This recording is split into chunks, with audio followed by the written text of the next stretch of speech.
আমি জানি আল্লাহর নবী খারাপ কিছু আমি বলি নাই। আমি বলছি সকল ক্ষমতা তার, আমিও মানুষ আপনিও মানুষ। আমি কৃষক হয়ে জমিনে কাজ করতেছি আর আপনারে বাদশা বানায় আল্লাহ তখতে ঘুরাইতেছে।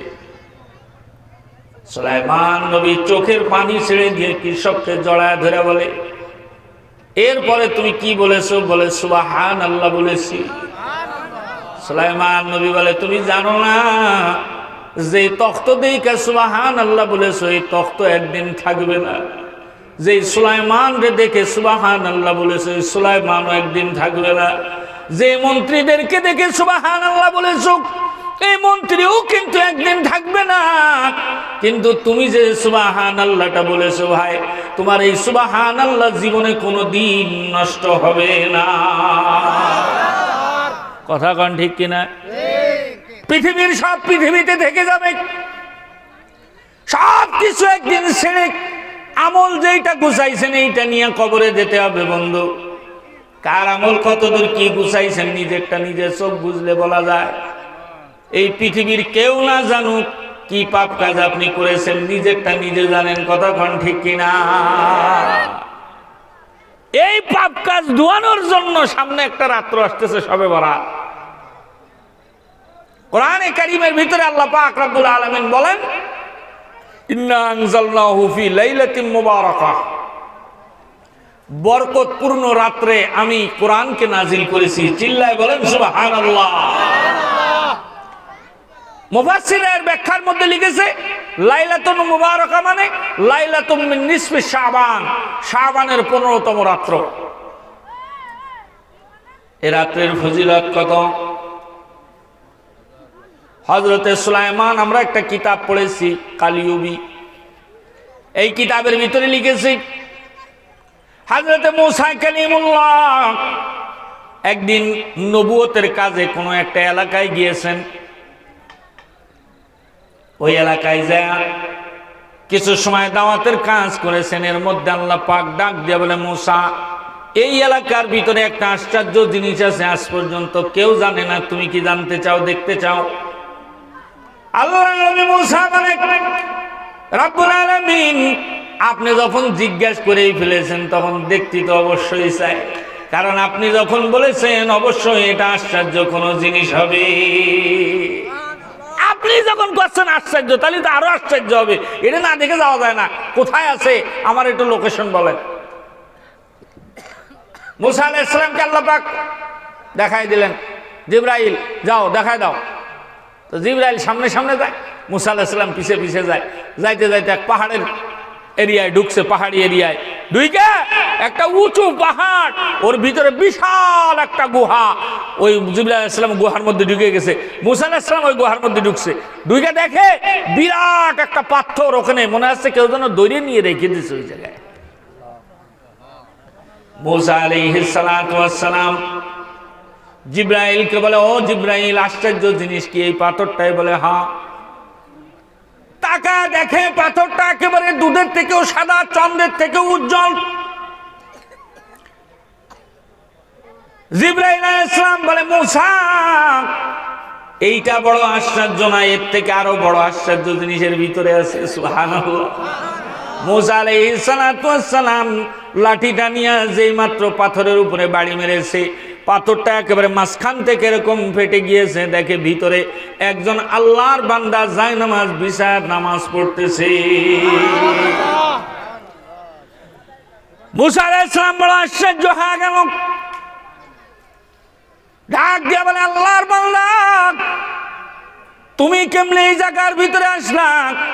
আর তোমার পাশেই যে ফল ফলাদি দেখা যায়, কোনো দড়ি টড়ি নাই, এমনি ঝুলে আছে। জোরে কান আল্লাহু আকবার। ফলের দোকানে যদি ফল বেচে, দড়ি ছাড়া কি ফল ঝুলানো যায়? আল্লাহর বান্দার পাথরের ভিতরে কি সুন্দর পরিবেশ, ফল ফলাদিগুলো ঝুলে আছে, কোনো দড়ি সড়ি নাই।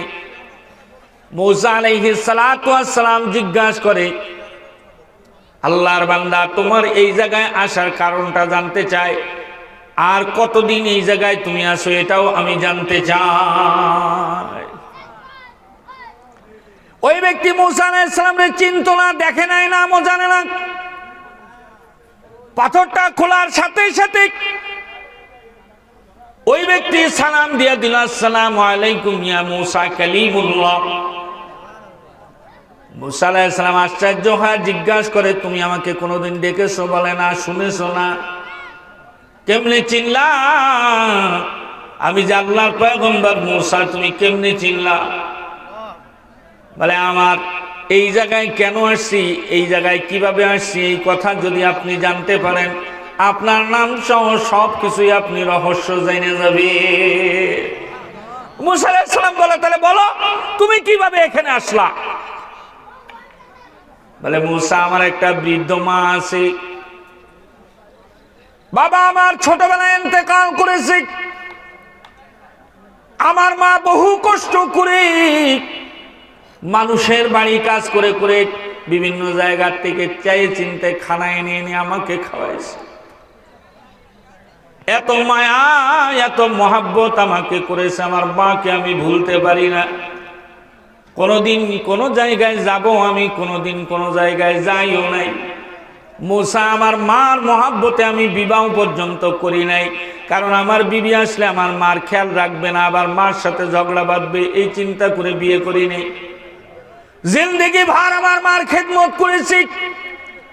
একদিন আমার মা বলতেছে, সন্তান, এত যত্ন করে তোরে মানুষ করলাম, আমার বড় মনে চায় আল্লাহর ঘর বাইতুল্লাহ দেখতে, তুই কি আমার একটু নিয়ে যাবি নাকি ওই জায়গায়? বলে, মুসা, আমার কাছে এমন কোনো টাকা পয়সা নাই যে আমার মারে আমি কান্দে করে নিয়ে যাব, ঘোড়ায় নিয়ে যাব, উঠে নিয়ে যাব। আমার বাড়ির থেকে 350 মাইল দূরে হলো বাইতুল্লাহ। আমি চিন্তা করলাম কি করা যায়। আমার মা যেতে চাই, আমার মা বৃদ্ধ হয়ে গেছে, যখন তখন ইন্তেকাল করতে পারে, যদি মনের আশা মনে থাইকে যায় তাহলে মনে কষ্ট পাওয়া যাবে। এই পৃথিবীতে যদি কোনো মানুষকে নিঃস্বার্থভাবে কেউ ভালোবাসে, সে হলো মা। এই জন্য কবরস্থানে বাবার যাওয়ার অনুমতি আছে। আমার এই অল্প বয়সে আমার চোখ দিয়ে আমি দেখছি বাবা নিজের হাতে সন্তানের লাশ কবরে নামাচ্ছে। কিন্তু এই পৃথিবীর ইতিহাসে কোনো মা কোনোদিন সন্তানের লাশ কবরে নামাইতে পারবে না। যদি মা নামায় তো মার কবরে তো উঠে আসবে না, ও মা ওখানেই শেষ। কথা কন ঠিক কিনা? এই পৃথিবীর সব মানুষের কোনো না কোনো স্বার্থ আছে। মা তার সন্তানকে বিনা স্বার্থে মানুষ করে। আমি এই সদর হাসপাতালে, যশোরের সদর হাসপাতালে একদিন 11টা 11:30টার দিকে গিয়েছি। দেখি যে একজন মধ্য বয়স্ক মহিলা সামনের যে ইমার্জেন্সি জায়গার সামনে যে খোলা জায়গাটা আছে, ওই জায়গার মধ্যে সে নিজের শাড়িটা লম্বা করে ধরেছে। একটা সন্তান রয়েছে, সদ্য ভূমিষ্ঠ সন্তান। সন্তানটারে ওই আঁচলের ভিতরে নিয়ে আসমানের দিকে তাকায় চোখের পানি ছেড়ে দিয়ে কাঁদতেছে আর বলতেছে, আল্লাহ, তুমি না সব ক্ষমতার মালিক, তুমি না সবার মনের খবর জানো, তুমি না সব কিছু করতে পারো। আমার এই যে কলিজার টুকরা সন্তান দুরারোগ্য ব্যাধিতে আক্রান্ত, ডাক্তার বলতেছে ও বাঁচবে না, মরে যাবে। রব্বুল আলামিন, আমি এক দুঃখী মা তোমার কাছে হাত তুললাম, আমারে তুমি ফিরায় দিও না, আমার সন্তানটারে তুমি সুস্থ করে দাও, হায়াত বাড়ায় দাও।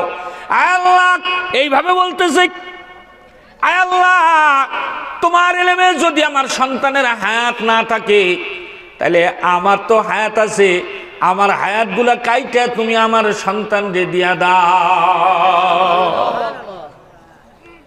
বাজান, যারা এখানে বসে আছেন, যাদের মা বেঁচে আছে অথবা বাবা বেঁচে আছে, জান্নাত কামাই করার জন্য কোনো পীরের দরবারে যাওয়ার দরকার নাই, ইমামের কাছে যাওয়ার দরকার নাই। জান্নাত কামাই করার জন্য বড় কোনো ইবাদত করার দরকার নাই। নিজের মা বাবার খেদমত করো, জান্নাত তুমি পাওয়া যাইবা। রাসূল বলেন, মা বাবার পদতলে জান্নাত। কেন? মা এত কষ্ট করেছে, মা ঋণ কোনোদিন শোধ করা যাবে না। কথা কেন গা? এই গত বছর মাহফিলের এরকম টাইমে আমরা মাহফিল করে আসছি উত্তরবঙ্গ থেকে। ঘন কুয়াশার মধ্যে গাড়ি দেখা যায় না, রাস্তা দেখা যায় না। আমরা আস্তে আস্তে করে রাস্তার পাশ দিয়ে যখন আসতেছি, দেখি যে একজন বৃদ্ধা মহিলা একটা চার্জার লাইট নিয়ে রাস্তার পাশে বসে আছে। ড্রাইভার সাহেবকে বললাম গাড়ি থামাও, তাড়াতাড়ি একটু দেখে নি, মহিলা মনে হয় বিপদে আছে। রাত্র বাজে তখন 2:30। গাড়ি থেকে নেমে বৃদ্ধা মহিলার কাছে এসে সালাম দিয়ে জিজ্ঞাসা করলাম, মারে এই রাত্রবেলায় 2:30 বাজে এই হাইওয়ে রোডের উপরে আপনি বসে রয়েছেন পাশে, কি সমস্যা? রাস্তাঘাট হারাই ফেলেছেন না কি? বলে না, কোনো রাস্তাঘাট আমি হারাই নাই। আমি বললাম দুর্বল নাকি, কোন দিকে আগায় দেওয়ার দরকার হলে বলেন, আমাদের গাড়ি আছে, গাড়ি নিয়ে আপনারে আগায় দিব। মহিলা বলে, না বাবা, আমি কোনো রাস্তাও হারাই নাই, কোনো দিকে আমার যাওয়াও লাগবে না। আমি বললাম তাহলে কি ক্ষুধার্ত নাকি আপনি? যদি ক্ষুধার্ত হন বলেন, আমরা পাশ থেকে খানা পিনা কিনে এনে দিতেছি। মহিলা এবার আমার মাথায় হাত দিয়ে বলতেছে, বাবা আমি ক্ষুধার্ত না, আমি রাস্তাও হারাই নাই, আমার কোনো সমস্যাও না। আমি বললাম, মারে কেন এই জায়গায় বসে আছেন এত রাত্র পর্যন্ত? বলে তেমন কিছু না, আমার একটা সন্তান আল্লাহ পাক দান করেছে, ছেলে সন্তান। ছোট্টবেলায় ওর বাবা মারা গিয়েছে, আমি মানুষের বাড়ি কাজ করে করে আমার সন্তানটারে আমি মানুষ করেছি। এমনও দিন গেছে বাড়ির থেকে খানা দিয়েছে, দুইজনের যে কোনো একজন খাওয়া যাবে। আমি মা নিজে না খাওয়ায়া, নিজে না খায়া আমি আমার সন্তানকে খেতে দিয়েছি। মা বলতেছে ওই সন্তানটা আমার বিদেশ থাকে, 8টা বছর হয়ে গেছে, আমার কলিজার টুকরা সন্তানটারে আমি দেখি না। আজকে দুপুর বেলায় রিং দিয়েছে যে আমি শাহজালাল বিমানবন্দরে নেমেছি মা, আসতে আমার রাত্র 9টা 10টা হয়ে যাবে। ও বাজান বলো না, যার কলিজার টুকরা সন্তান 8টা বছর 9টা বছর বিদেশ রয়েছে, আমার কলিজার টুকরারে 8-9 বছর হয়ে গেছে আমি দেখি না, দইরা শুই না। বাড়ির সব লোক ঘুমায় গেছে, কিন্তু আমার মার চোখে ওই সন্তানের জন্য আমি মার চোখে ঘুম আসে না। আমি এই জায়গায় বসে আছি এই জন্য আমার ওই কলিজার টুকরা সন্তানটা যেন রাস্তা ভুলে অন্যদিকে চলে না যায়। আর আমার সন্তানের আসার সাথে সাথে ওর চেহারাটা আমি একটু ধরে দেখতে চাই। এই 8টা বছর যে আমার মনের মধ্যে ক্ষুধা রয়েছে, এই ক্ষুধাটা আমি ওর গায়ে শুয়া ওরে ধইরা আমার মনের ক্ষুধাটা আমি নিবারণ করতে চাই। মায়ের একখান দুধের দাম কাটিয়া গায়ের চাম, মায়ের একখান দুধের দাম কাটিয়া গায়ের চাম, পাপস বানাইল ঋণের শোধ হবে না, এমন দরদি ভাবে কেউ হবে না আমার মারে। কথা কোন ঠিক কিনা? এই জন্য বাজারে হাতে ধরে বলে যায়, পায়ে ধরে বলে যায়, মা বাবার সাথে বেয়াদবি কইরো না, দুনিয়াও শেষ হয়ে যাবে, আখিরাতও শেষ হয়ে যাবে। আসমানের মালিক বলে, আল্লাহ রব্বুল আলামিন তার হাবিবরে দিয়ে বলাইছে, যদি মা বাবারে সন্তুষ্ট করতে পারো আমি আল্লাহ সন্তুষ্ট, যদি মা বাবা অসন্তুষ্ট হয়ে যায় আমি আল্লাহ কিন্তু তোমার উপরে অসন্তুষ্ট। বনি ইসরাইলের ওই সন্তান বলতেছে, মুসা আমি বহু কষ্ট করে এই 3.5 মাইল পথ আমার মাকে নিয়ে বাইতুল্লাহ এসেছি। বাইতুল্লাহ আসার পরে আমার মা বলতেছে আমি আর হাঁটতে পারবো না, পায়ে আমার অকেজ হয়ে গেছে, কিন্তু আমার তওয়াফ করার দরকার, কি করব? বলে মুসা একটা ঝুড়ি নিয়ে আইসা আমার মার ওই ঝুড়ির মধ্যে বসাইছি, বসায় আমার মা মাথার উপরে নিয়ে আল্লাহর ঘর বাইতুল্লাহ আমার মাকে নিয়ে আমি তওয়াফ করেছি। জোরে কোন সুবহানাল্লাহ। বলে মুসা আমি শুনছি আমার মা ওই ঝুলির মধ্য থেকে বৃদ্ধা মা আমার হাত দুইখানা আল্লাহ পাকের কাছে তুলে দোয়া করতেছে, রব্বুল আলামিন আমার যে সন্তান আমাকে এই 350 মাইল মাথায় করে নিয়ে বাইতুল্লাহ পর্যন্ত আসলো, আমার মনের আশা পূরণ করানোর জন্য আমার যে সন্তান আমাকে মাথায় নিয়ে বাইতুল্লাহ ঘুরাইলো, আয় আল্লাহ তুমি না বলছো মা বাবার দোয়া সন্তানের জন্য কবুল হয়ে যায়। আমি দোয়া করলাম আমার সন্তান রে আমি মারা যাওয়ার পরে তুমি কিন্তু জান্নাতের খানা খাওয়াইবা। 1 নাম্বার জান্নাতের খানা খাওয়াইবা, 2 নাম্বার এই দুনিয়ার ঝড় ঝামেলা মুক্ত আমার সন্তানকে রাখবা, 3 নাম্বার হলো ওই পাথরের থেকে যেই দিন বের হবে জামানার শ্রেষ্ঠ মানুষটারে তুমি আমার সন্তানকে দেখাইবা। বলে মুসা এবার বুঝছো, আমার মা যখন দুনিয়ার থেকে বিদায় হয়ে গেছে আমাকে আল্লাহ পাক এই সুন্দর পাথরের ভিতরে রাইখা দিছে। এই যে খানাগুলো দেখতেছো ফলফলা দিয়ে, এগুলো দুনিয়ার কোনো খানা না, আমার মায়ের দোয়ার বদৌলতে মানুষ জান্নাতে যায় জান্নাতের খানা খাবে, আমারে আল্লাহ দুনিয়ায় জান্নাতের খানা খাওয়াইতেছে। আর পাথর যখন খুলে গেছে আমি বুঝতে পারছি জামানার সব থেকে শ্রেষ্ঠ মানুষ হলো ওই জামানার পয়গম্বর। সুতরাং তুমি যে মুসা এতটুকু বুঝতে আমার আর কোনো কষ্ট হয় না। মুসা আলাইহিস সালাম জিজ্ঞাসা করতেছে, বলো কতদিন হলো এখানে? তো বলে 350 বছর হয়ে গেছে। আস্তে খান সুবহানাল্লাহ, আস্তে করে খান। কত বছর? 350 বছর। তো মুসা আলাইহিস সালাম বলতেছে তুমি দিন রাত ঠিক পাও কিভাবে? বলে মুসা দিনের বেলা আইসো বলে পাথরটারে সাদা পাইছো, রাত্রে আইলে পাথরটারে কালা পাইতা। পাথর যখন কালো থাকে আমি বুঝি এখন রাত, পাথর যখন সাদা থাকে তখন বুঝি এখন দিন। সুবহানাল্লাহ কান। মুসা আলাইহিস সালাম বড় আশ্চর্য হয়ে গেলেন। মুসা আলাইহিস সালাতু ওয়াস সালাম চিন্তা করতেছেন এত বড় আল্লাহ পাকের কুদরত, এর মধ্যে আল্লাহ পাক ডাক দিয়ে বলে মুসা এর থেকে আরো বড় কুদরত আমি আল্লাহর তোমারে কুদরতের খবর শোনাবো। বলে বলেন। মুসা এই ব্যক্তি যতটুকু ইবাদত করেছে এর থেকে আরো বেশি সওয়াব আমার বন্ধুর ওই উম্মত সকল পাবে যারা এই শাবানের 15তম রাত্রে ইবাদত করবে। শবে বরাত তো ফার্সি শব্দ। আমাদের সমাজে এক শ্রেণীর মানুষ আছে, ওরা বলে যে কোরআন হাদিসে কোথাও শবে বরাত নাই, শবে বরাত নাই। আসলেও তো শবে বরাত নাই। সব মানে রাত, বরাত মানে ভাগ্য। আরবিতে বলে লাইলাতুম মিন নিসফি শাবান, শাবানের 15তম রাত্র। এই যে এই রাত্রে ভাগ্য নির্ধারিত হয়, যেমন আল্লাহ কোরআনের মধ্যে বললেন যে কোরআন নাজিল হবে, এটা আমি এই রাত্রেই সিদ্ধান্ত নিয়েছি। সুবহানাল্লাহ বলেন। এরকম তাম বিশ্বের সব মানুষের ভাগ্য নির্ধারণ হয়। এজন্য রাসূলুল্লাহ সাল্লাল্লাহু আলাইহি ওয়াসাল্লাম বলেন ওই রাত্রে একটু ভালো খানার আয়োজন করো। কি খানার আয়োজন করো? আমাদের দেশে ভালো খানা কি হালুয়া রুটি নাকি? কথা কথা ভালো খানা কি হালুয়া রুটি? এখন আপনি যে হালুয়া রুটি খান, আর যদি আল্লাহ পাক খুশি হয়ে আপনার হালুয়া রুটি লিখে দেয়, তাহলে সারা বছর তো হালুয়া রুটি খাইতে খাইতে আপনার হালুয়া টাইটিয়ে যাবে।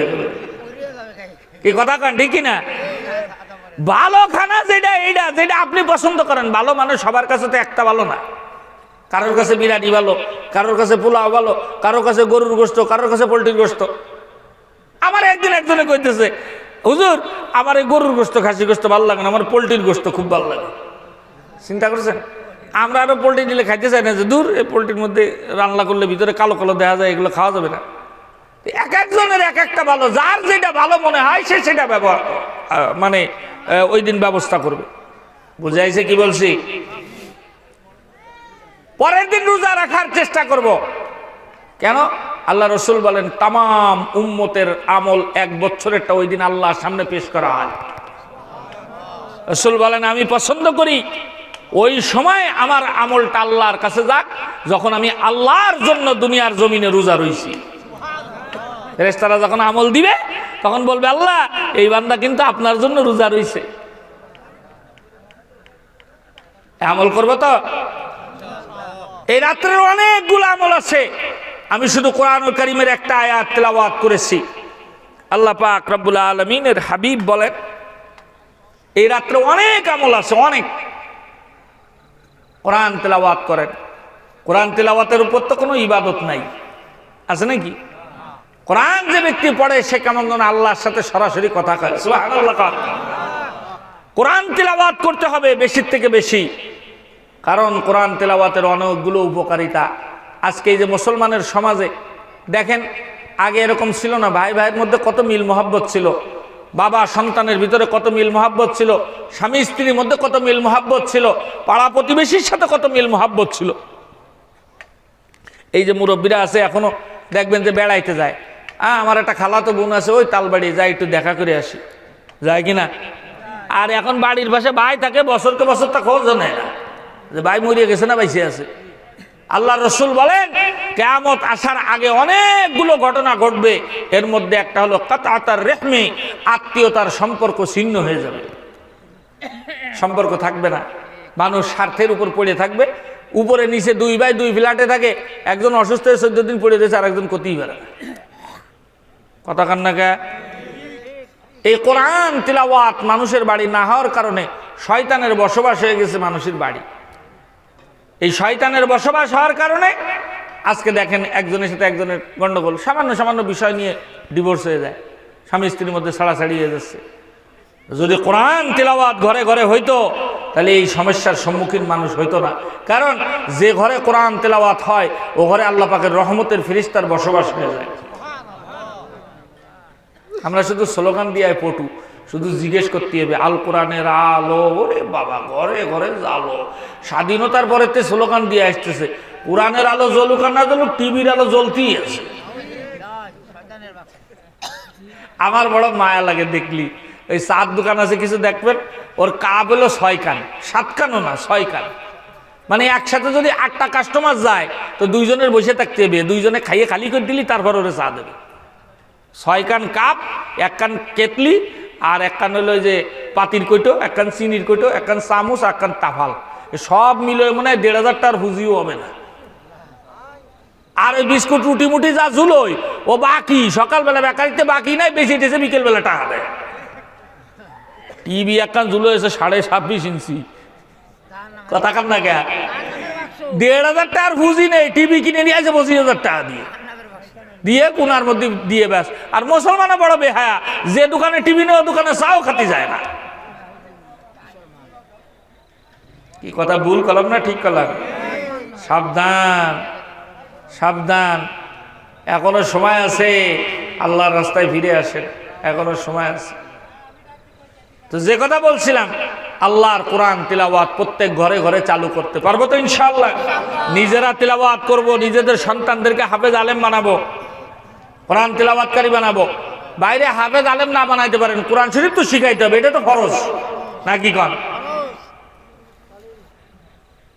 কোরআন তিলাওয়াত করা, তাসবিহ তাহলিল করা, আর সব থেকে বড় বিষয় হলো তওবা করা। তওবা কি করা? তওবা করা। কারণ তওবা এত বড় ইবাদত। মনে করেন আপনি একটা শিশির মধ্যে আতর রাখবেন, তো ওই শিশিতে যদি ময়লা থাকে আগে ওই শিশিরে পরিষ্কার করতে হবে না, তারপরে আতর ভরতে হবে না? আতর যদি ওর মধ্যে থন সব ময়লা হয়ে যাবে না? এই নেক আমল আর গুনাহ যদি একসাথে রাখা হয়, নেক আমল নষ্ট হয়ে যায়। এই জন্য গুনার আগে মুছে ফেলতে হবে, তারপরে নেক আমল রাখলে ওই নেক আমলের সুগন্ধি ছড়াবে। হাকিমুল উম্মাত মুজাদ্দিদুল মিল্লাত মাওলানা আশরাফ আলী থানভী রাহমাতুল্লাহি আলাইহি ওনার কিতাবের ভিতরে লেখে, একজন মানুষের পুরা শরীর ফিটফাট আছে, শুধু চোখের কোনায় একটু ময়লা লেগে আছে। কারোর সাথে যদি কথা বলতে যায় ওর দিকে তাকায় কি কেউ কথা বলবে? এই সব সৌন্দর্য নষ্ট হয়ে গেল ছোট্ট একটু ময়লার কারণে। ওই মানুষ যেই কথা বলতে যাক বলবে যাও আগে চোখটা পরিষ্কার করে আসো, তা না হলে তোমার দিকে তাকায় কথা বলতে ঘৃণা লাগে। থানভী রাহমাতুল্লাহ আলাইহি বলেন, তোমার জিন্দেগীর আমলনামায় যত গুনাহ আছে এই গুনাহগুলো যদি তুমি তওবার মাধ্যমে পরিষ্কার করে ফেলো, তুমি অল্প অল্প নেকি করো, ছোট ছোট নেকের আমল করো, তবুও আল্লাহ পাকের কাছে তোমার রহমতের নজর পড়ে যাবে। বন্ধুরা আমার, আল্লাহ পাক রব্বুল আলামিন ওই কথাটাই কোরআনে হাকিমের মধ্যে তার বন্ধুরে দিয়ে বলাইতেছে। আল্লাহ পাক বলেন, ফাকুল তুস্তাগফিরু রাব্বাকুম ইন্নাহু কানা গফফারা। আল্লাহ পাক ডাক দিয়ে বলে, হাবিব আপনি বলে দেন, পৃথিবীর মানুষ যতই গুনাহ করুক না কেন, যত বেশি গুনাহ হোক না কেন, বান্দার গুনাহ যত বেশি, এর থেকে 1000 কোটি গুণ বেশি হইল আমার ক্ষমা। এর থেকে 1000 কোটি গুণ বেশি ক্ষমা। বান্দা যত গুনাহ নিয়ে আসুক, বান্দার আমার ক্ষমার কাছে বান্দার গুনাহ কিচ্ছু না। জোরে বলুন সুবহানাল্লাহ। মানে নৈরাশ হওয়ার কিছু নাই। আল্লাহ পাক বলেন, লা তাকনাতু মির রাহমাতিল্লাহ, খবরদার আমার রহমত থেকে কখনো নৈরাশ হয় না। নৈরাশ হয় শুধু শয়তানে, আর কেউ নৈরাশ হয় না। পুরা জিন্দেগিটা গুনার ভিতরে কাটাই দিয়েছো, সমস্যা নাই, তোমার এখন বুঝ আসছে, তুমি সাথে সাথে ওযু করো, 2 রাকাত সালাতুত তাওবার নামাজ পড়ো, আমি আল্লাহর কাছে কান্দো, আমি আল্লাহ পাক তোমার জিন্দেগির সব গুনাহগুলো মাফ করে দিব। শুধু তাই না, আল্লাহ পাক রব্বুল আলামিন বলেন, তওবা করলে অনেকগুলো ফায়দা আছে। ফাকুল তুস্তাগফিরু রাব্বাকুম ইন্নাহু কানা গফফারা, নিশ্চয় আমি মহা ক্ষমাশীল। ইউরসিলিস সামাআ আলাইকুম মিদরারা, আল্লাহ পাক বলেন আসমানের থেকে বৃষ্টি বর্ষণ শুরু হয়ে যাবে। মানুষ যখন গুনার কাজ করে খরা এসে যায়, বৃষ্টি হয় না। এজন্য দেখেন না, সালাতুল ইস্তিসকা পড়তে হয়, মাঠে যে তওবা করতে হয়, উল্টো পিঠ হাত করে দোয়া করতে হয়, আল্লাহর কাছে ক্ষমা চাইতে, আল্লাহ গুনাহ করে ফেলছি, আযাব দিও না, পানি দাও। হযরত হাসান বসরি রাহমাতুল্লাহি আলাইহি বহুত বড় এক বুজুর্গ, হক্কানি একজন পীর। আমাদের সমাজে কিছু মানুষ আছে, এরা শায়েখদেরকে অস্বীকার করে, বলে যে পীর দরকার নাই, কোরআন হাদিস থাকলে সোজা চলে যাবে। ভাই, কোরআন হাদিস থাকলে তো কোরআন হাদিস তো থাকবেই, কিন্তু কোরআন হাদিস থেকে সবকিছু বের করে নেওয়ার মতন যোগ্যতা আপনার আছে কিনা ওইটা দেখতে হবে। কোরআন হাদিসে তো সবকিছুই আছে, ডাক্তারি বইতে সব ওষুধ লেখা আছে না? কথা কয় না? আপনার আমার মতো লোক ওই ওষুধ দেখে ডাক্তারি করলে রোগী কি বাঁচবে না মরবে? ঠিক ব্যাপারটা এরকম, কোরআন হাদিসে সবকিছু আছে, কিন্তু কোরআন হাদিসের থেকে কোনটা কোন জায়গায় লাগাতে হবে এ বুঝার বুদ্ধি আপনার নেই। এইটা বুঝার জন্যই তো একজন মুরব্বী দরকার, যে কোরআন হাদিস বুঝে তার কাছ থেকে আপনি বুদ্ধি নেবেন, তাইলে আপনার পথ সঠিক চলবে। আর না, আপনি যদি গাইডামি করেন, মোটরসাইকেলটা কিনছেন, কিনে গাড়িয়ামি শুরু করে দিয়েছেন যে আমার টাকা দিয়ে আমি মোটরসাইকেল কিনছি, কোথায় পেট্রোল দেবো, কোথায় মোবিল দেবো, এ আমারটা আমি বসবো, ওবিটার কি? আর আপনি করছেন কি, পেট্রোলের জায়গায় দিয়েছেন মোবিল ডাইলে, মোবিলের জায়গায় পেট্রোল ডাইলে, ওই মোটরসাইকেল কি চলবে না ঠেলতে হবে? কতদিন পর্যন্ত? কিয়ামত পর্যন্ত ঠেলতে হবে। ওই স্টার্টও নেবে না জীবনও, চলবেও না জীবনও। কথা কার ঠিক কিনা? এরকম মানুষের দেহের যেরকম রোগ আছে, ডাক্তার আছে, আল্লাহর রসুল বলেন মানুষের অন্তর আছে, অন্তরের রোগ আছে, রোগের ডাক্তারও আছে। সুবহানাল্লাহ কান। এই অন্তরের ডাক্তার যেটা আছে, এটারে যদি অন্তরের রোগ দেখান, তাহলে আপনি বুঝবেন আপনার অন্তরে কি পরিমাণ রোগ আছে। অহংকার, এটা বহুত বড় রোগ, এত বড় রোগ। আল্লাহ রসুল বলেন যাররা পরিমাণ অহংকার থাকলেও সে জান্নাতে যেতেই পারবে না, তো জান্নাতের গিরানও পারবে না। তাহলে অহংকার করা যাবে? এই অহংকার যে আপনার মধ্যে আছে, এটা আপনি বুঝবেন কি রে? আপনি ডাক্তারের কাছে গেলি না, ডাক্তার দেখে কবে যে তোমার মধ্যে অহংকার আছে। তার মানে হাদিস শরীফের মধ্যে আসছে, যে ব্যক্তি অধিক পরিমাণে সালাম দিবে, আল্লাহ তাআলা তার অহংকার দূর করে দিবে। আমাদের সমাজে আছে কিছু, শুধু নীতি চায়, দিতে যায় না। রাস্তা দিয়ে শুধু হাঁটবে, উনারে শুধু সালাম দেয়া, উনার মুখ দিয়ে সালাম বেরোবে না। নেই এরম লোক? আর কেউ যদি সালাম দেয়, মনে হয় মুখে কলেরা হয়েছে, উত্তরও দেবে না। নেই এরম লোক? নেই? আরে ভাই, তুমি সালাম দিচ্ছ না, তো সালামের উত্তরটা কমপক্ষে দাও। একজন সালাম দিচ্ছে, আমাদের ওই জায়গায়, আমি তো পালবাড়ি মোড়ে মসজিদের ইমাম ছিলাম। একদিন একজন দেখি যে এরকম এক মুরব্বী এক পিচ্ছি ছেলে রাস্তার এই পাশ দিয়ে যাচ্ছে, মুরব্বী ওই পাশ দিয়ে পিচ্ছি ছেলে যাচ্ছে, ডাক দিয়েছে, এদিকে আয়। মাস্টার সাহেব ছিল আর কি, আইসে, তোর বাপ ছিল আমার ছাত্র, হ্যাঁ, তোর বাপ দেখলি আমার সালাম দেয়, তুই আইটি চল যাচ্ছিস ভন ভন করে সালাম দিচ্ছিস না, তোর মা বাপ তোর ভদ্রতা শিখোয়নি। এরকম লোক আছে না? আর আমি ওনে দাঁড়ানো, আমি করছি মাস্টার সাহেব, আমি তো ইমাম সাহেব, আমি তো জানি আমার কিছু করতে পারবে না, উল্টো পাল্টা আমি যাই কই। আমি করছি ইমাম সাহেব, মাস্টার সাহেব, ওর মা বাপ নয়, ওরে ভদ্রতা শিখুনি, আপনার মা বাপ আপনারা শিখুনি। কষে কিরাম কথা বলে নুজুর, আমি বলছি সালাম দেওয়ার ব্যাপারে কি লেখা আছে না যে ছাত্র সালাম দেবে আর মাস্টার শুধু সালাম নেবে? এই পৃথিবীতে কেউ কারোর কাছে ধরে না, যে যারা আগে পারে সে তারা সালাম দেবে। যেমন হাদিস শরীফের মধ্যে আসছে রাসূল আকরাম সাল্লাল্লাহু আলাইহি ওয়াসাল্লামের 1-2 বছরের না 9 বছরের খাদেম ছিল হযরত আব্দুল্লাহ ইবনে আব্বাস রাদিয়াল্লাহু তাআলা, যাকে রঈসুল মুফাসসিরিন বলা হয়। উনি বলে এই 9 বছরের মধ্যে আমি জীবনে কোনোদিন দেখিনি যে নবীরে আগে কেউ সালাম দিয়েছে, নবী সবসময় আগে আগে সালাম দিত। সুবহানাল্লাহ। একদিনের ঘটনা, আল্লাহ নবী বাড়িতে আসছেন, বাড়িতে এসে অভ্যাস ছিল দরজা যখন খুলে দিত স্ত্রীগণ, আল্লাহ নবী সালাম দিতেন। হযরতে মা আয়েশা রাদিয়াল্লাহু তাআলা একদিন চিন্তা করলেন, আমার বাড়িতে যেহেতু নবী আজকে আসবে, সুতরাং নবীকে আমি আগে সালাম দিব। জোরে কোন সুবহানাল্লাহ। আমাদের বিবিদের মধ্যে এইসব প্রতিযোগিতা নাই। দেখি আমার স্বামী ইবাদত বন্দেগী বেশি করে, তার থেকে আমি একটু বেশি করব, নফল নামাজ 2 রাকাত বেশি পড়ব। আমার স্বামী 10 টাকা দান করে, আমিও দেখি 10 টাকা দান করব। এই প্রতিযোগিতা নাই যে আমার স্বামীকে আমি আগে ভাগে সালাম দিব। প্রতিযোগিতা হলো ওদের বাড়ি 25 ইঞ্চি আনছে, আমার বাড়ি 30 ইঞ্চি আনা লাগবে। ওদের বাড়িতে একটা ফ্রিজ আছে, ওটা ওল্ড মডেল, ওতে লেটেস্ট যেটা আছে ওইটা আমরা নিয়ে আসবো। কথা কয় না? অমুকে স্বর্ণের হার বানাইছে, নেকলেস বানাইছে 20,000 40,000 টাকার, আমি বানাবো 80,000 টাকা। অথচ আল্লাহ নবী ওই দিন জানেন না যে স্ত্রী আগে সালাম দিবে। আয়েশা রাদিয়াল্লাহু তাআলা আনহা রেডি। মা বোনেরা ভালো করে খেয়াল করে শোনেন, একেবারে দরজার কাছে রেডি। আল্লাহ নবী এসে টুকটুক করার সাথে সাথে দরজা খুলে দিয়ে দরজার আড়ালে দাঁড়াইছে যে নবী আমার ভিতরে ঢুকলেই সালাম দিবে। কিন্তু নবী আমার দেখে ফেলেছেন হযরত মা আয়েশা যে দরজার আড়ালে লুকাইছে। আল্লাহ নবী মাথাটা বের করে দিয়া বলে, আসসালামু আলাইকুম।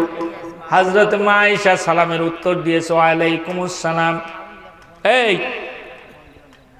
কি করে বসে বসে একটা আইসে ধরে ডিস্টার্ব করতেছে, আবার ফোনে কথা করছেন। কত বড় বিজি মানুষ। রাখেন।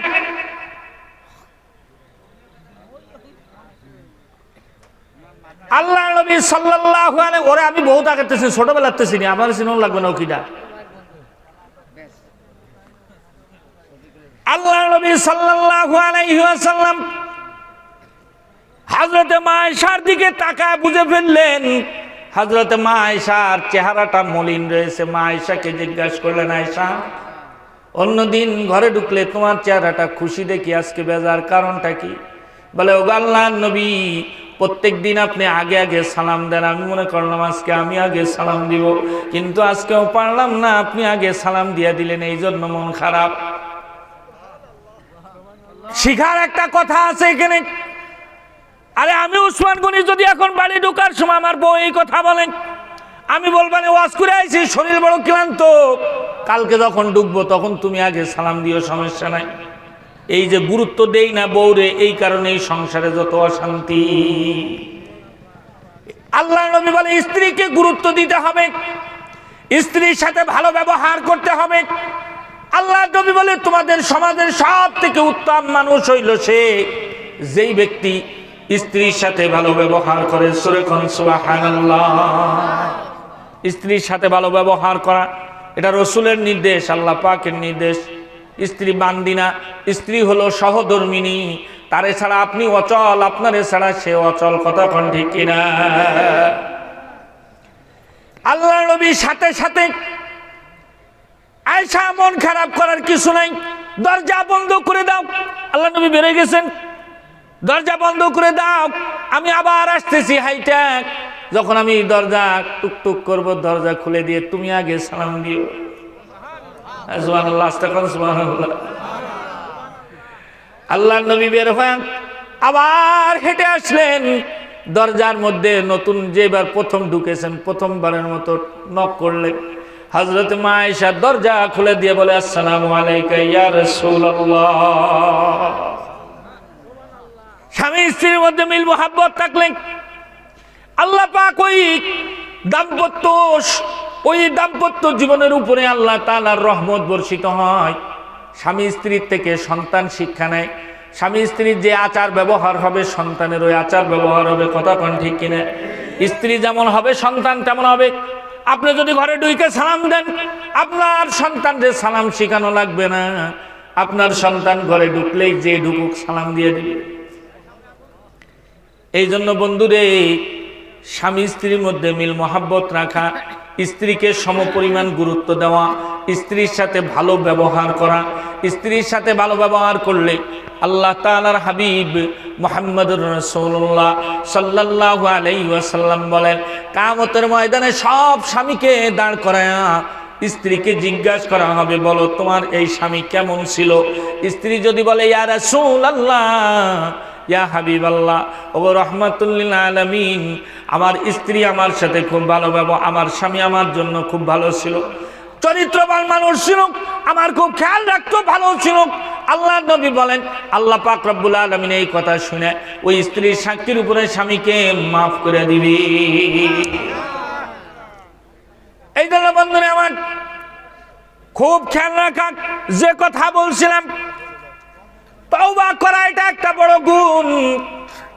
আল্লাহ তাআলা বলেন, তওবা করলে ওই ব্যক্তির মালে আমি আল্লাহ বরকত দিয়ে দিই। শুধু তাই না, হাসান বসরি রহমাতুল্লাহি আলাইহি বসে আছেন। একজন যা বলতেছে, হুজুর আমাদের এলাকার মধ্যে পানির খরা হয়ে গেছে। পানির খরা বুঝেন না? পানি নাই, মাঠ ফেটে গেছে, মানুষ পানির জন্য হাহাকার করতেছে। কি ইবাদত করলে, কি আমল করলে পানি চলে আসবে? হাসান বসরি রহমাতুল্লাহি আলাইহি বলেন, যাও তওবা করো। তওবা করলে তোমাদের এই সমস্যার সমাধান হয়ে যাবে। সুবহানাল্লাহ। কিছু সময় পর আর এক গ্রুপ আসছে, আইসা বলে, ওগো আল্লাহর ওলি, আমাদের এলাকায় যত ক্ষেত ফসল আছে, ফসল খুব সুন্দর হয় কিন্তু পোকা লেগে যায়। আমাদের এলাকা হয় না এরকম? ফসল খুব সুন্দর হয় কিন্তু পোকা লেগে যায়। যখন ফসল কাটার সময় হয় তখন দেখি ফসল নাই, শুধু ডান্ডি পড়ে আছে, পাতা পুতা সব খেয়ে ফেলেছে।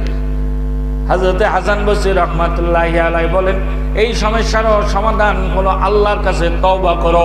তওবা করলে তোমাদের এই সমস্যার সমাধান হয়ে যাবে। আরো এক গ্রুপ আসলো, হাসান বসরি রাহমাতুল্লাহি আলাইহি বলে দিলেন, যাও তোমরাও তওবা করো। খাদেম রয়েছে পাশে বসা। খাদেম কয়, হুজুর রোগী আসলো 3টা, রোগও 3টা, ওষুধ দিলেন একটা। একজনের পানির সমস্যা দিলেন, তওবা করো। ক্ষেতের সমস্যা দিলেন, তওবা করো। আরেকজন আরেক সমস্যা নিয়ে আসলো, বললেন তওবা করো। সব কিছু কি তওবার মাধ্যমে শেষ হয়ে যায়? হাসান বসরি রাহমাতুল্লাহি আলাইহি বলেন, ফাকুল তুস্তাগফিরু রাব্বাকুম ইন্নাহু কানা গফফারা ইউরসিলিস সামাআ আলাইকুম মিদরারা ওয়া ইউমদিদুকুম আমওয়ালিন ওয়া বানিন ওয়া ইয়াজআল লাকুম আনহারা। হাসান বসরি বলে, আল্লাহ পাক রব্বুল আলামিন ওয়াদা করেছে গুনার কারণে মানুষের আযাব এসে যায়, আর যখন তওবা করে গুনাহ মাফ করায় নেয় তখন তার মালের মধ্যে আমি আল্লাহ বরকত দিয়া দেই। এখানে যদি কেউ থাকেন এরকম, ব্যবসা বাণিজ্যে বরকত নাই, চাকরি বাকরি করেন বরকত নাই, খেত খামারির বরকত নাই, এই চেয়ারে বসে আল্লাহর কসম করে বলে যায়, আপনি বেশি পরিমাণে ইস্তেগফার পড়েন, আস্তাগফিরুল্লাহ আস্তাগফিরুল্লাহ আস্তাগফিরুল্লাহ পড়তে থাকেন, আপনার রিজিকে বরকত হয়ে যাবে, এর মধ্যে কোনো সন্দেহ নাই। ছোট্ট একটা কথা বলে আজকের ওয়াজ শেষ করব। এই আয়াতের ব্যাখ্যার মধ্যে যা লিখছে, হযরত দাউদ আলাইহিস সালামের জামানায় বনি ইসরাইল, সুলাইমান আলাইহিস সালামের আব্বার নাম কি? কথা হবে না। সুলাইমান আলাইহিস সালামের আব্বার নাম কি? দাউদ আলাইহিস সালাম। উনিও বাদশা ছিলেন, নবী ছিলেন। আল্লাহু আকবার বলেন। বাদশাও ছিলেন, নবীও ছিলেন। সুলাইমান নবী যেমন, উনি তো সারা পৃথিবীর বাদশা ছিলেন না, এলাকার বাদশা ছিলেন একটা দেশে। উনার জামানায় আল্লাহ পাক কিছু মানুষকে, কিছু বনি ইসরায়েলদেরকে আসমানের খানা খাওয়াইতো না। আপনাদের এই সুবহানাল্লাহ আমার একটু ভালো লাগতেছে না। আসমানের খানা খাওয়া এটা কি সাইডখানি ব্যাপার? রেশনের মাল পাওয়া যায় না, কি কয় টিসিবির মাল কিনতে লাইন দাঁড়ার লাগে বড়, আর আসমানের খানা আপনার সুবহানাল্লাহ বাইরে হচ্ছে না। অতি পারে তো আল্লাহ পাক আপনাকেও খাওয়াতে পারে, পারেন কি পারেন না? জোরে কোন সুবহানাল্লাহ। এখন ওই খানার মেনু হইলো যা দিয়া আছে তাই, মেনু কোনো পরিবর্তন নাই। ওই এলাকায় এক মহিলা ছিল, বিধবা মহিলা, আর এক বাচ্চা, এই দুইজনে মিলে আসমানের খানা খাইতো আর ইবাদত বন্দেগী করতো। এখন মহিলা তো যাকে একটু বয়স্ক মানুষ বোঝে, বাচ্চাটা হলো 17-18 বছরের বাচ্চা, ও তো বোঝে না। ও একদিন জম করে রাত্রিবেলা করছে কি, মা কি কছে, আমার আর এই একই খানা প্রত্যেক খাতে ভালো লাগে না, আমার একটু গরুর গোশত খাতে মন চাচ্ছে। আল্লাহ পাকের নিজাম হলো লাইন শাকারতুম লা আযীদান্নাকুম ওয়ালা ইন কাফারতুম ইন্না আযাবী লাশাদীদ। আল্লাহ বলে নিয়ামত দিয়েছি, নিয়ামতের শুকরিয়া আদায় করলে বাড়াই দিব, আর যদি নিয়ামতের না শুকরি করো নিয়ামত ছিনাই নিব। রাত্রবেলায় এই কথা বলেছে, সকালবেলায় যখন খানা আসার সময় তখন আর জান্নাতের খানা আসে না, বন্ধ হয়ে গেছে। মা বলতেছে, সন্তান কি কাম করলি, জান্নাতের খানা বন্ধ করে দিলি, এক কথা বইলা আল্লাহর নিয়ামতের না শুকরি করলি। যাও এখন তো কাজ করে খাওয়া লাগবে। ফাও খাচ্ছিলে ভাল লাগলো না, ফাও খাওয়া যখন ভাল লাগে না, এবার কাজ করে খাও, গরুর গোশত খাও, খাসির গোশত খাও, যা খাও কামাই করো। আমি মহিলা মানুষ, আমি বাজারে যাইতে পারবো না, কাজ করতে পারবো না। যাও তুমি, যাও তুমি, যা কাজ করো। ওই সন্তান চলে গেল কাজের সন্ধানে। যেরকম আমাকে সকালবেলায় চৌরাস্তায় দেখেন না, গোলে বসে দেয়, কথা দেখা, যার কাজে নেওয়ার দরকার ওই জায়গাতে যায় কামলা নিয়ে আসে। ওই জায়গায় এরকম একটা জায়গা ছিল, ওই জায়গায় যায় সন্তান যখন বসতে গেছে, ওই জায়গার যারা শ্রমিক ছিল তারা বলতেছে, এই তুমি না অমুক সন্তান, হ্যাঁ তোমরা না জান্নাতের খানা খাইতা? কলে হ্যাঁ। দূরে যায় জায়গাতে শয়তান, আল্লাহর আসমানের খানা খাইতি, এখন কাজ করতে আইছি, তার মানে খানা বন্ধ? হ্যাঁ। কি পাপ করছো যে তোর খানা বন্ধ? তোরা যদি হেনে বসতে দিই তাহলে আমাকেটাও বন্ধ, ভাগ এনতে সর। সন্তান বড় বিপদে পড়ে গেল, কি করব, কি বিপদে পড়লাম, এই জায়গায়ও কাজ পাই না, ওদিকে আসমানের খানাও বন্ধ, কি করব? চিন্তা করলো এই জায়গায় নাই, পাই নাই, চৌরাস্তাতে যায়, ওই পালবাড়ি যায় বসি দেই অনেক। ওই জায়গায় গেছে, ওই জায়গার মানুষও জানতো এরা জান্নাতের খানা খায়। সন্তানটা দেখা বলতেছে, কাম করতে আইছো, নারায়ে তাকবীর, নারায়ে তাকবীর, প্রধান বক্তার আগমন, সিদ্দিকী সাহেবের আগমন, নারায়ে তাকবীর। এইরকম আল্লাহু আকবার। আর এই যদি কর, বেচারা আইসে কত